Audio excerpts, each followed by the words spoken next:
એ વિગતો અમારા ધ્યાન ઉપર આવી છે અને એમાં તપાસ કરીને સંબંધિતોની સામે જરૂરી કાર્યવાહી કરવા માટે અમે ભલામણ કરવાના છે.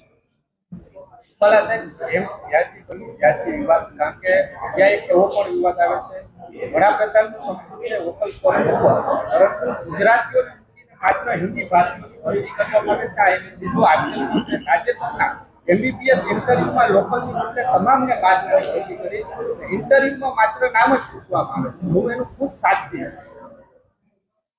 એવી તો કોઈ રજૂઆત અમારા સમક્ષ આવી નથી.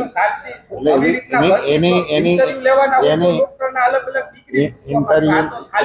ઇન્ટરવ્યુની વિગતો અને એમાંથી અમે એના જે ઇન્ટરવ્યુ આપનાર લોકો હશે એમને મળી અને આ વિષયની ચકાસણી કરીશું.